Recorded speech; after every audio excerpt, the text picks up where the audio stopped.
Can you explain to me the left-wing equivalent of the El Paso, Texas shooting? Yeah, you guys killed 30 people in the COVID 2020 riots. Yeah. Anyways, next topic. We have to stay all right, you guys are gonna love this one. I just did a 1-hour debate with a MAGA conservative commentator named Blaire White. Now, she is arguably one of the most famous transgender MAGA pundits on the internet right now, and we talked for an hour about violence, left-wing versus right-wing extremism. We talked about the big ugly bill, or the big beautiful bill, whatever you want to call it. And then tomorrow there will be a part 2 coming out. So make sure you subscribe. Make sure you drop a like. Make sure you drop a blue heart. Check out this debate. All right, joining the show today, we've got left-wing YouTuber Adam Mockler and conservative YouTuber Blaire White. Thank you guys so much for coming on. Thanks for having us. Thank you. I'm excited. Yeah, so we're going to mix it up, hopefully have a constructive but calm conversation with some different viewpoints, some very different viewpoints with you two on the show today. But the first thing we have to talk about is something I think basically everybody agrees is horrible. I've seen it condemned across the spectrum, the political spectrum. That's the firebombing attack against several Jewish people who were protesting for the return of hostages. This comes just a week or so after a really terrible attack on 2 Israeli embassy employees. And I guess rather than get into the specifics of it, I think it's a launching point for an important conversation about something I'm concerned about, which obviously the Free Palestine movement is not exclusively, but is associated with the left. And the left in general, I'll start with you, Blaire. Does the left have a problem with violent extremism? Well, not just that, but also a denial of it. Whereas I feel like obviously the right is not a stranger to violent extremism, but I feel like we kind of keep count of those people a little better. Like I think the right has always been painfully aware that we have the KKK people on our side, we have the Nazis, we have the people who are more prone to that, but those people have always been rightly, clocked as that. Whereas I feel like a lot of people on the left that engage in certain things don't ever get hit with the actual label of domestic terrorist or even just the adjective violent. You have the fact that there's still some people that debate whether Antifa was, just it just means they're against fascism, or are they willing to do certain things with those beliefs that, we don't believe in as Americans because we don't believe in violence to get our point across. And ultimately that's what separates us from countries and belief systems encoded into law in certain countries that actually permit violence and permit, murder in certain circumstances. It is really, really unfortunate. And I just hate it. As a Christian, I feel like I'm watching, these 2 other religions that are primarily on the other side of the planet. And I'm watching bloodshed and hatred. And it just feels like it's getting to a point where I don't really know where everything is going. And it makes you check yourself when you're talking about this stuff, that you don't want to say the wrong thing. It's like, I don't know. It's a lot. And it's a lot of responsibility to even commentate on it, I guess is what I'm saying. Yeah. Obviously, blanket condemnation of violence, but it's also more complicated than that. But it's hard to put words to that sometimes, because it's time to sometimes be humble also, that like as Americans, we do not know what's going on over there to any sort of large extent. And it's a tough one. Yeah, so I agree with you. We don't have the solutions to solve the hundreds and hundreds or even thousands of years long Israel-Palestine conflict here today. But Adam, to you, do you see this as a problem on the left, or do you think it's just isolated fringe figures? I think that it's isolated fringe figures, but we have seen an increase of it happening. But any increase is absolutely trounced by the amount of right-wing violence we've seen over the past decade. If you want to talk about the recent firebombings, that dude was an Egyptian immigrant named Mohammed Salman. And I really don't think this dude was progressive or woke. I don't know his specific views, but I would have a tough time categorizing a lot of like either Islamic fundamentalists or people who support Israel-Palestine as left-wing. But even if I were to concede that, because I'm sure a lot are, absolutely, you still don't see even nearly the same amount of violence coming from the left that you've seen from the right in the past decade. If you want to talk about anti-Semitism in particular, there was a Tree of Life shooting, which killed, I believe, 10 people. There was another synagogue shooting a few years before that. The attacks on Black churches or synagogues far outweigh any college protest students that are like, screaming from the river to the sea. So I disagree with the fact that when Blaire said that the right seems to acknowledge their problem more, I also disagree. Or you said something to that effect. I don't want to misquote you, but you said the right seems to acknowledge the extremism problem they have. I disagree. I think you guys elected somebody who, in a top down way, emboldens that extremism. If you want to talk about anti Semitism in particular, Trump did have a dinner with Nick Fuentes a few years back. Even if you want to put that to the side, Trump has emboldened a lot of this anti Semitic rhetoric over the past few years. So I think that when you want to talk about extremism, we should talk about, number one, the statistics. Let's ground it in reality with stats. We can compare the stats. 76% of extremist violence that is lethal has been done by right-wingers over the past decade. But also, let's look at the top leading figures in the party. Is there any figure in the Democratic Party that has used as much bombastic rhetoric as Trump? This isn't exactly like political extremism, but even on Memorial Day, Trump sent out this all caps Truth Social post. So the idea that the right acknowledges their extremism when the dude who they elected sends out these extreme ass posts and riles up his fan base, I disagree. He posts crazy stuff for sure. You won't catch me denying that. I think the difference is, I'm not even going to necessarily quibble with you that, for example, the firebomber, not a left-wing guy. I don't know his personal politics. And there are these instances of like right-wing people committing heinous crimes. Like you not mentioned. Instances. Sorry, it's a repeated pattern.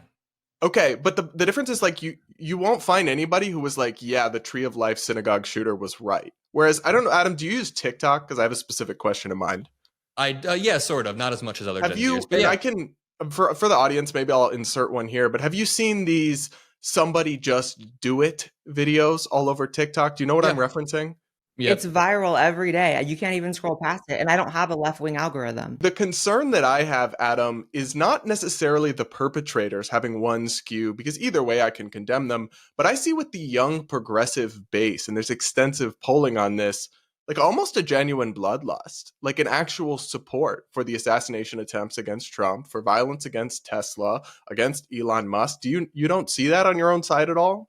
I do see it, but I want to ask the question to you. If I were to point to you Lindsey Graham's tweet where he said, "I hope Greta knows how to swim," which you could like argue is inciting violence, that's coming from a sitting senator who's 69 years old. You're talking about 22-year-old TikTokers. Can you point to me a Democratic things that Can you are point to me a just Democratic like you said, politician who has said something to that effect? there are montage videos, and I encourage you to look them up, of Democratic politicians, celebrities, people in office, people as high up as Joe Biden and Kamala Harris making jokes about somebody killing Trump, somebody hurting Trump, violence all the time.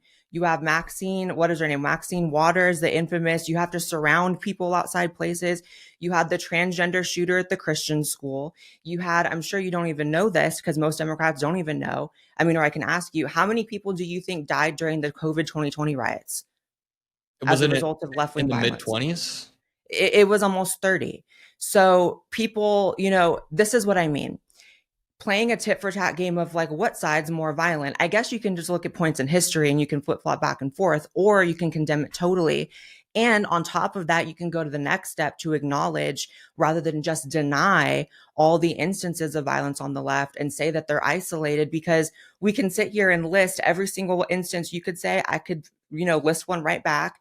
And then I could do just one by one for the almost 30 people during the COVID 2020 riots. And then I could be petty and compare that to January 6th, where only one person died and it was actual Trump supporter. So there's a million tit for tats. It's just about how violence is the thing that separates us from these countries that are about to take themselves and the rest of the world into World War III. You can just say, F all violence. It's wrong. Can I get a response to that after, Brad? Yes, I will just read this polling data, and then Adam, I'll give you the floor for a couple minutes. So this is from a Tufts study in partnership with the Network Contagion Project. Murder justification, 31% and 38% of respondents said it would be at least somewhat justified to murder Elon Musk and President Trump, respectively. These effects were driven by respondents that self-identify as left of center, with 48 and 55% at least somewhat justifying murder for Elon Musk and President Trump, respectively. I don't know. I see it viral. I see it in the data. A real progressive sentiment here, Adam, but a few minutes for you to just respond. Yeah, I'll respond to the Luigi stuff in 1 second, but Blaire said we could sit here for a while and go tit for tat on all of these different cases. I mean, Yeah, we not could. really. We can go tit for tat, but I'll tell you right now, 76% of extremist killings over the past decade were done by right wingers. So even if we put aside all anecdotes or all specific cases or the idea that I could list off a name, then you list off a name, I don't want to do that either. So let's just look at the stats from the ADL or the FBI. It's 76% done by right wingers, a lot of them mass shootings. So then, sorry, I wrote down some of the notes so I didn't forget. Then Blaire said essentially that a lot of the TikTok algorithm is saying, like, there's a lot of videos of people saying something to the effect of just do it, just do it. Viral every day. Viral every day, sure, but I'd like to go back to one of my first points. Again, number one, look at the stats on who actually commits these crimes. But where is this coming from? In a top-down manner, are TikTokers trying to incite violence? Or is that different than... Yes. So really quick, I think, yes. Yes. Really quickly, and there's endless montage videos of Democrat politicians engaging in that as well. I can point to you guys trucks that Republicans used to drive where Biden was hog-tied in the back. I can point to you guys Trump calling for Mark Milley to be executed in slightly different words, calling Trump him a got traitor. shot at twice, dude. I can point to you. And was that a left winger or right winger doing it the first time or the second time? Wait, 100%. Which one was a left winger doing it? Because the first one was like were. Well, first of all, I think the first one was an MK Ultra victim, if we're being honest. So that's a little bit off the table. But okay, the so second that wasn't one, a left winger. But the second one, you know, it was about Ukraine and they were on the left. Why is it so important to you that you guys like don't have a monopoly on violence in your mind? Like, why is that such an important thing you're hanging on to? It's not a monopoly on violence, but can you point to me one Democratic senator who has said something like Lindsey Graham said? And you keep saying there are these montages of people saying stuff, calling to kill Trump. Lindsey Graham say? So Lindsey Graham, I think I doubt that was meant 100% seriously, but I do think it's a contemptible comment for him to make about Greta getting, you know, drone striked by the IDF or whatever. I mean, if he meant that at all seriously, even if he meant it as a joke. And it's not hard to say that's wrong. It's not a senator shouldn't say that. We agree. It's a weird denial of the fact that you can even say, it goes viral every day from Democrats saying they want to kill Trump, but Lindsey Graham's tweet. Any calls to violence from people on the left on TikTok, that is terrible. But can you tell the difference between someone going into a Walmart in El Paso, Texas, and shooting 23 people dead with like white supremacy ingrained on their rifle? And can you tell me exactly how this Luigi hype has manifested? So you guys are reading off some polls saying that, like, yes, we can do that. Like I said, I would rather avoid it, but there was also a non-binary transgender shooter who went in to a Christian school and killed a bunch of angels, children of God themselves. Okay, so if we went and played this, do that, or we can just say violence is bad, and Brad should probably move on to the next topic because it's not difficult. If we went and we played this tit for tat game, who would run out first? It's wrong. Oh my, it's so weird. It's weird because no one on the right is denying. Right? No one on the right is denying that we have losers who do loser shit, and no one's denying that we have extremists on our side. I see it all the time, but there's this weird denial. The fact that you can even brush past how big of a deal it is. The argument ends when you can just say that every day it goes viral, the masses of Democrats calling for the murder of Donald Trump, who was already shot at twice. Can I say one thing? Number one, I absolutely explicitly condemn it. But if we played this tit for tat game, go to the next topic. No. If we played this tit for tat game, who would run out of people first? I'm not playing this. Can you explain to me the left wing equivalent of the El Paso, Texas shooting? You guys killed 30 people in the COVID 2020 riots. Yeah. Anyways, next topic. We have to say all violence is wrong. A mass shooting versus 6 months of millions of people rioting and people dying. That's not like an intentional shooting done. Riot, but okay. Okay, but here's the thing. Riots done for political reasons where someone dies on accident is not the same as a white supremacist with white supremacism stuff like carved into his gun. Can you say, I have one final question. Blaire, there's also more to the metric of like who's pro-violence or less pro-violence. Okay, if you want to take it to the macro rather than just like this many more, which side is more pro-war right now? The left is inarguably more pro-war. So it's like what? They're more pro-violence as long as it's in a different country where they don't have to deal with it. It's just ridiculous. The bloodthirst is 100%, has not always been, but it is absolutely tipped more on the left side right now. And it actually is better if we can just say all of it is wrong. Like according to the FBI and the ADL, you guys commit more mass shootings. And then you cite BLM riots in response to the Walmart El Paso shooting, the Tree of Life Synagogue, the Buffalo Supermarket. Yes, people there was a being Charlottesville killed. riot. I mean, People being killed by the dozens during riots, and that's not even counting all the injuries. That's Wait, not being even counting killed all by the who? property Who was like damage. the There's perpetrator more there? to terrorism. There's more to terrorism than just actual murder as well. There's a lot more to it. There's a lot more to it. There's intimidation. There's running people out of cities by burning them down for 3 months straight. The point here is that I think whether it's, the El Paso incident, the Walmart shooting, whether it's this recent bout of political violence, I think we all agree it's morally wrong.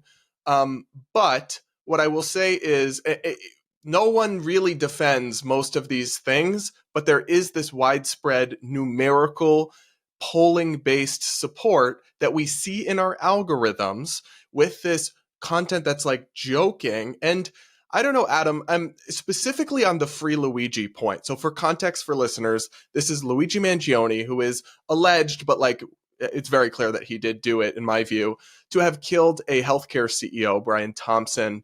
We have data on this as well.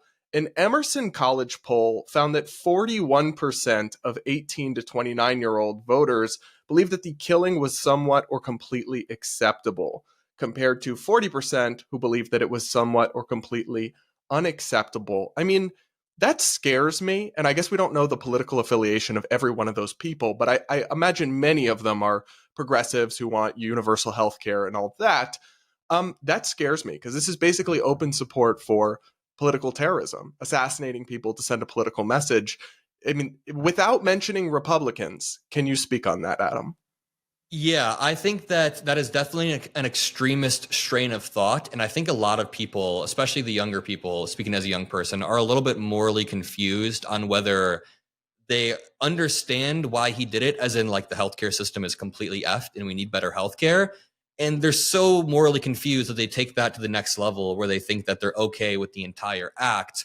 And I'm not going to take it to Republicans, but I guess the question that I would pose is, how does this rhetoric online manifest in person? Because I guess I am going to take it to Republicans really quickly. When Trump spread all these things about Pelosi and Paul Pelosi and Nancy Pelosi, that manifested in the form of someone beating Paul Pelosi in the head with a hammer, and then Don Jr. made fun of it that same month. I want to ask Blaire. I think that's wrong. Okay, Blaire, I'm sure Blaire thinks it's wrong too, but Blaire, can you tell me like what Luigi supporters have done? Like how is this manifested is the question. Well, first of all, Brad asked you to not bring up Republicans when just being able to say that murder is wrong and we shouldn't be glorifying it. So I want to point that out. But I also want to say, obviously the Paul Pelosi stuff was gross as well, but our guy got shot at twice. And do you have an answer to the Luigi thing? To pretend as if that is isolated from Luigi supporters, we're talking about Luigi. To pretend that is isolated from, you brought up Republicans, I can answer and talk about Republicans too, including them being shot by Democrats. At least answer my question later. I'll get there. But you talked about two things, so I'm going to answer you about two things. Give Blaire a moment, Adam, and then I'll come back to you, and then we'll move along. So, but try not to interrupt.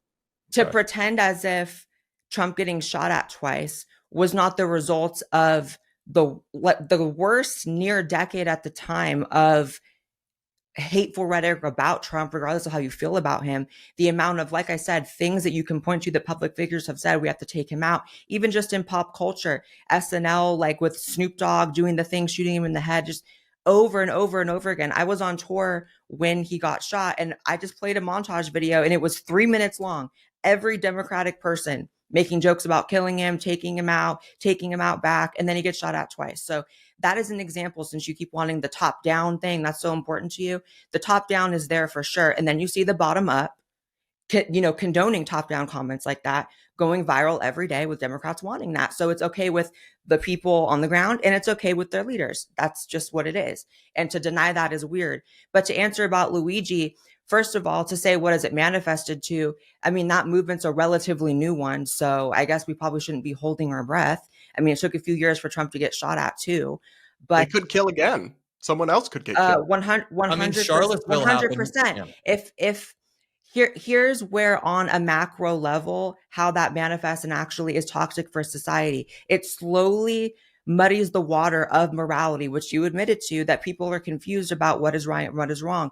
When murder is the thing that people can't find perfect consensus to, okay, that's wrong, there's something deeply wrong. And any movement that supports it, like I said, I go to these protests, have a quarter, I'll be fair, a quarter of the people have like Luigi's hot signs, or we have to get a Luigi for Elon Musk or whatever so because automatically within like the first few months of this movement, someone else hasn't died or something. I mean, that's not really saying much. It took a few years for them to try to kill Trump too.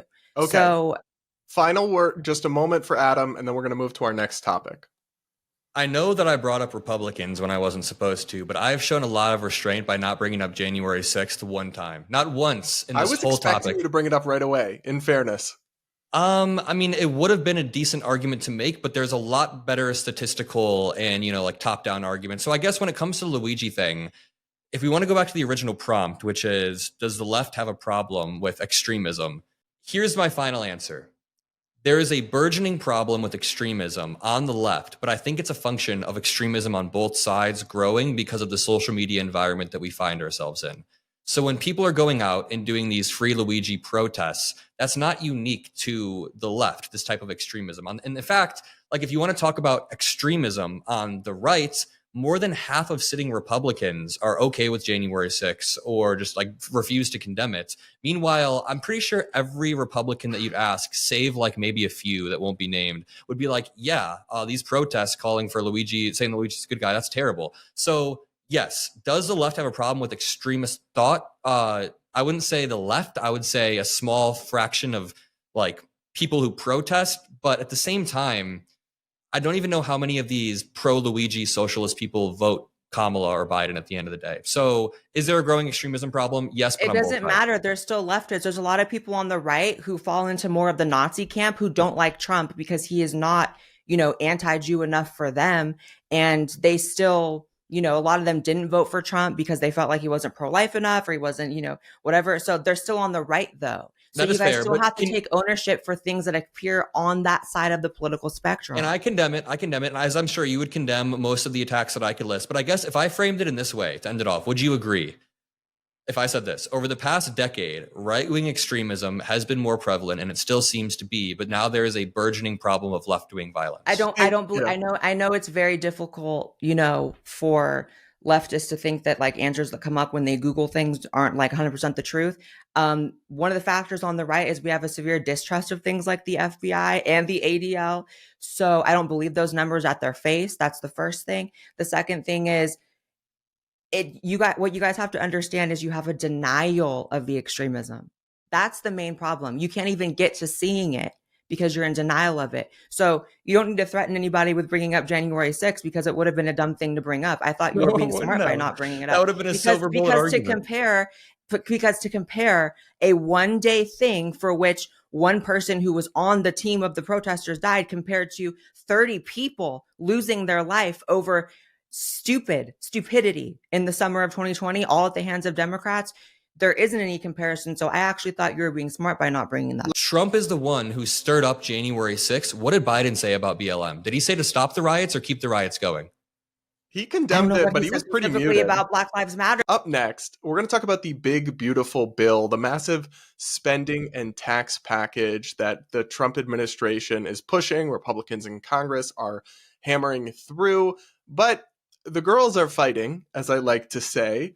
Elon Musk is coming out and tweeting against this package pretty strenuously. He wrote, "I'm sorry, but I just can't stand it anymore. This massive, outrageous, pork-filled congressional spending bill is a disgusting abomination. Shame on those who voted for it. You know you did wrong. You know it." So that's pretty strong language. Blaire, I'll come to you first because I know that you've been appreciative of Elon in the past, as have I, although I've personally soured on him quite a bit. But on this one, I'm Team Elon. I mean, the Trump administration keeps denying it, but this bill, the big, beautiful bill, which I kind of ridiculous name, but legislation often has ridiculous names, it would add somewhere between 3 to 5, or even seen 6 trillion to the national debt over a decade. That to me is a betrayal of what MAGA voted for. Trump said he would reduce the debt or even balance the budget, not push through something that would explode it. Are you Team Elon or Team Trump on this? I'm definitely Team Elon. I think that it takes conviction to, he's not falling into like welcoming arms or anything, or people don't want to give him, his flowers for actually dissenting. He's not going to get them. So it shows, conviction and courage. And so I appreciate that. And I agree, first of all, Ugly Abomination is crazy during Pride Month, so he should probably watch his mouth. But also, the bill is horrendous. The bill is horrendous, and the title of it, it's not confusing why they titled it. It's the same reason why Black Lives Matter call themselves Black Lives Matter. It's like you give it a name that sounds good, and then a certain percentage, 25% of the population is too low IQ to look past that. And you definitely see those Republicans on X who, don't understand that this does fall on, Trump's shoulders and it is his fault. The really bad things in the bill, like the stuff about how all 50 states can't regulate AI or decisions made by AI for the next 10 years. The amount of atrocities that can happen in a 10-year period with AI is really scary. And then obviously that's a trampling on states' rights to do that. So it's horrendous. And it's a reminder that, the older I get, at least, it's very clear that this is why maybe I get a little more like annoyed with the tit for tat stuff, because when you look at it, the left-right paradigm really is a scam in a lot of ways. It's not to say that voting left or right, depending on the climate and the situations and who's up for office, doesn't make sense on different times. So at different times, it will make sense to cast a vote a certain way. So it doesn't suddenly mean that it made more sense to vote for Kamala. If I had known this was going to come before I voted, I still would have voted for Trump for many reasons. But it's just a reminder that, we're getting F no matter what it is. It's really scary. And especially when it comes to the surveillance state stuff that Trump pushes through, it's very, I don't know. I'm no stranger to being disappointed by Trump, obviously. Like, I call him the king of the vaccine, been against that since the beginning. So it's no foreign concept that Trump on some things clearly gets the call from, the people in the room that are the real president. So. Well, I'll go to you, Adam, on this in particular. I'll ask about Medicaid separately. So let's not get into that. Let's focus on the tax and deficit implications of the big, beautiful bill. For me, the deficit is my main concern because I'm a fiscal hawk. But I will say Democrats seem opposed to the idea of extending the Trump tax cuts at all from his first term. And were they not to do that, that's one of the main things this bill does. Most Americans would see a tax hike. Do you support that? Do you think most Americans should, or should they find a way to enshrine these cuts? I want to go tit for tat with Blaire on this one. No, I'm just playing. I'm just joking. But I was going to say, I'm not even in the question. In all seriousness, well, first of all, just to back up for 1 second, and then we'll talk about the tax cuts and the permanence of them. I think that the bill just is antithetical to a lot of what Trump ran on, and I agree with a lot of what Blaire said, some of it. He ran on, obviously, Doge, cutting waste, fraud, and abuse. Now he's blowing up the debt. He ran on helping the middle and lower class. And this actually brings me into the taxes pretty perfectly, because while, yes, I do think the extension of the 2017 Tax Cuts and Jobs Act would be solid. Without that, taxes would go up. It's more about the disproportionate permanence of the tax cuts for the richest of the rich. And then again, just the disproportionate tax cuts that go towards rich corporations. And then I know you said we'll get to Medicaid later, so I don't even want to dig into that. But one of the big problems Democrats have, I just want to caveat, Democrats aren't just mad that there are certain tax cuts. We're not even mad that the tax cuts from 2017 are extended. It's the fact that it seems very much so like you are pulling money from the House Energy and Commerce Committee, Medicaid in particular, to then make space for those tax cuts. That seems to be the problem of a lot of Democrats. Yeah, we'll get into the Medicaid thing in a moment. But Adam, I'll just challenge you on this a little bit. It is true that if you run the numbers and see who do the tax cuts benefit the most, it will skew towards the upper echelons of income earners. But Adam, that's because they pay most federal taxes. If you look at federal income taxes, which is the main tax we're talking about here, it is disproportionately paid by the highest earners already. So if you're going to be cutting taxes, you're always going to end up with these numerical analyses that show up to, mostly benefits this. With the corporate tax as well, it's actually, there's economic literature on this, largely borne by workers through lower wages and lower investment. Even Democratic-aligned tax organizations estimate that portion of it being borne as high as 1/3. So I guess the idea that these tax cuts mostly go to the rich, a majority of people will get a tax cut. A lot of the dollar total value may go to higher earners, but that's because they pay more taxes. Isn't that just part of a tax cut? No, I definitely understand the fact that if you're paying 4 million, or if you're making $4 million, then you're going to be paying a lot more. But I guess my question that I would pose to you or Blaire is, how do you justify the permanence of the tax cuts towards the upper echelon? Meanwhile, like, the lower tax cuts expire again. Well, all the tax cuts should be made permanent if they're going to make them, because in my view, as a fiscal hawk, the point of lowering taxes is to improve incentives and encourage people to invest more, work more. And if it's temporary, then it doesn't, because people plan in 5, 10, 15-year timelines.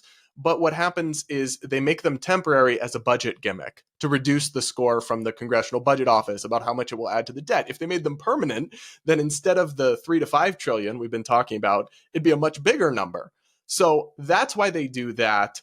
I'll bring in Blaire here. Do you think, though, with the kind of populist strain of MAGA, is it a bad look to be doing these tax cuts? I support them, right? But for richer people and corporations right now. I don't really know. I know that one of the few good things about Trump is that he does allow sort of that core MAGA base to reel him in on certain things sometimes.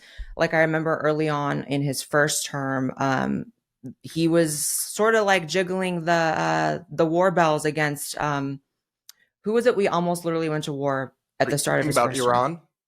Yeah. And then it started to, churn up again at the beginning of this term. And I feel like he's kind of dialing it down. Much more peaceful talk in the Middle East. He was there a few days ago. I'm not a fiscal hawk. I know that.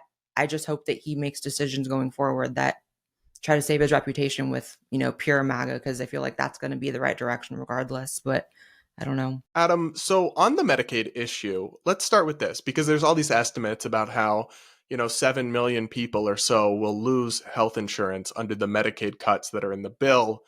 First, do you think illegal immigrants should be covered by Medicaid? Do I think illegal? No. Okay, so to the extent that this bill removes people, that's one of the main Medicaid reforms, is that it cuts funding for states that do extend access to illegal immigrants for Medicaid, which is taxpayer-funded healthcare for illegal immigrants. To the extent that some of that 7 million is just those people being taken off the rolls, do you support that aspect of it? I support it, but what I would say is that they are targeting $800 billion worth of cuts, correct? About. It might be a little bit under that. The immigrant thing will get you nowhere near there, nowhere near that. Another big piece of it, though, is the work requirements. Essentially, part of the number is, and part of the millions losing access is from them instituting work requirements, and then people don't comply with them and get kicked off the rolls. So you hear this sob story about how people are going to lose their health insurance, but the work requirements just require that you seek work or even volunteer or do other stuff. I mean, if we're going to kick people off who can't meet that standard, should I really feel bad about that, Adam? It's not just a sob story, though. There was a study in 2023 done that shows that I believe 92%, like the vast majority of people covered by Medicaid, are either already working or they're not working for some reason that's like a qualified exemption. There's a good reason that Medicaid covers. So there's zero evidence that these work requirements will do what Trump wants them to do. But also, there was a study in Arkansas where they put work requirements in, and I think like 15,000 people lost their jobs because this created extra hurdles and extra red tape that disproportionately affected either disabled people or older people who didn't really know how to like go online and figure this shit out. Or there are harmful repercussions. And again, I want to go back to the point, when 92% of adults covered by Medicaid are working already, this is not going to get you to that $800 billion. So we've had the immigrants, we have work requirements. That's not going to get you to the 800 billion, not even close. I think the estimate was the work requirement thing saves 100 billion. Yeah. So the question is, the rest of those cuts come from a number of different provisions, including like a significant cut in future expansions, and it gets complicated fast. But I guess for me, you see this kind of doomsday rhetoric anytime we talk about cutting something like Medicaid. Millions of people will lose insurance. People are going to die. And my thought is that the estimates always rely on the assumption that they don't get other health insurance, which seems to me dubious. Many of them might get married and go on their spouses. They might purchase insurance in the Obamacare exchanges, an unpleasant experience I personally just got to do recently. But if we want to be fiscally conservative or responsible at all, that's part of the problem. You brought up Doge. Doge is kind of a doomed effort because they're fiddling with waste around the margins. If you want to stop the budget disaster, you have to cut Medicare or Medicaid or the military budget as well. Trump is not willing to do that, which I think he should. But why is Medicaid treated as off limits from Democrats is what I'm asking, if they also claim they want to restore our fiscal house. I can give a substantive answer to that, but can I ask you, didn't Trump run specifically on not cutting Medicaid? Like, if he would have ran on that, on this bill right here, $800 billion in Medicaid cuts, would that have been a good pitch, or would he have No, gone with he that? ran on don't touch any of it, but also I'm going to balance the budget, which I called out at the time as like the math is not mathing. Yeah, so when it comes to why Medicaid in particular is off, like people don't want to touch it. I can't speak for like the vast majority of Democrats, but I think that when you look at Medicaid and when you look at how this has been done in the past, you could call it a sob story. And I get what you mean. I've seen people try to turn it into that. But no, this has been tried in a few other states. It was Georgia and I believe Arkansas where they put in work requirements. And they had to remove this because 18,000, it was like 15 to 18,000 people had lost coverage due to increased red tape. So when you're doing this and you're affecting the most vulnerable communities, Democrats in general are in favor of more social safety nets and redistribution of wealth. Even the non-socialist liberals are in general for a little bit of redistribution of wealth. So going back to what I originally said, one of the main concerns is what you hear like Elizabeth Warren say, who's farther left than me, or any like center left Democrat, is that the most vulnerable communities might lose coverage due to increased red tape or just overall policies that Trump passes. And it's so that rich people can get tax cuts. Is that not fair to say? Well, it's so that a majority Medicaid of people can get tax cuts, and then a lot of it flows to wealthy people because, again, they pay more taxes. With permanent tax cuts for wealthy people. So even with that caveat, I think that's a fair gripe for Democrats to have. Say like, hey, why are you cutting coverage from the most vulnerable communities so that the vast majority of this flows into permanent tax cuts Yeah, for Blaire, the rich? I'll bring you back in here.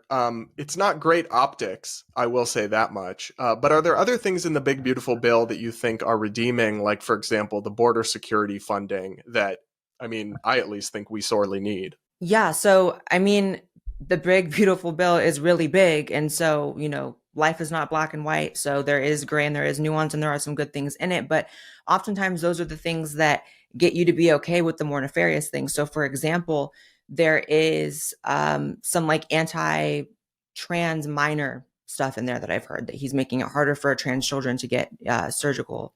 Well, yeah, Medicaid, the health insurance program, the government health insurance program, Medicaid, will no longer cover gender transition treatments, so hormones, puberty blockers, Right. surgeries, anything for minors, and I believe potentially also Which I for would 100% adults agree with. on Medicaid. So yeah, you can speak to that, Blaire. Which I would 100% agree with. And I also agree with it when it pertains to adults as well, because I think a lot of this is cosmetic and a lot of it isn't necessary. The problem with that, though, is there's still several states that are still covering sex changes for people in prison, which is like, then it's like, okay, but if people in prison, why not regular citizens? But that's another topic. The point is, that may make people who are looking at the medical stuff feel a little more safe. Like, okay, we're getting rid of like paying for these barbaric surgeries and everything that their favorite libs of TikTok and conservative influencers, speak out about, and rightfully so. But there's also stuff in the big, beautiful bill that erodes your right to not be subject to medical experiments when it comes to AI. AI making decisions about your health, and then you can't sue anybody. So it's like there's more to it than people understand. And that's why, they gave it the name for a reason, for optics. And they included things like, sticking it to the trans kid stuff, because there's other medical stuff that has dire implications for every adult and every kid as well. Yeah, I'll just say that's why scary. I call me old fashioned, but I think we should go back to funding the government one department at a time rather than these massive cromnibus bills. Adam, I want to move us to our final topic, but just quickly, do you think it's fair for them to cut off Medicaid coverage for gender treatments for minors, or do you oppose that? No, it's fine. Okay, that's a somewhat hot take for a Democrat, but okay. I mean, maybe. I mean, we're in a new era. We're in a new era, man. All right. Democrats had no choice after the election. They understood that the 90-10 issues that they're willing to sacrifice for, some of them are able to now be like, actually, we can get rid of that. Whereas I am a very inclusive, like a very inclusive person. I'm not going to fight over whether Medicaid should include some of this stuff. My question would be, does it cover other cosmetic surgeries? I can't tell you, but I doubt it. Probably not. I doubt it. Insurance doesn't really cover cosmetic surgeries. I will say, though, the One Big Beautiful Bill, I do agree with Blaire. Really solid name. I heard Caitlin Collins on CNN the other day calling it that. And I'm like, what a win. It's what a win big, for Trump to beautiful even bill. name it It's that. going to be the biggest, the most beautiful. Even though it's big and costly. Okay. And thank you guys so much for your time. I'm really enjoying this conversation. I imagine people will. They'll have to let me know in the comments.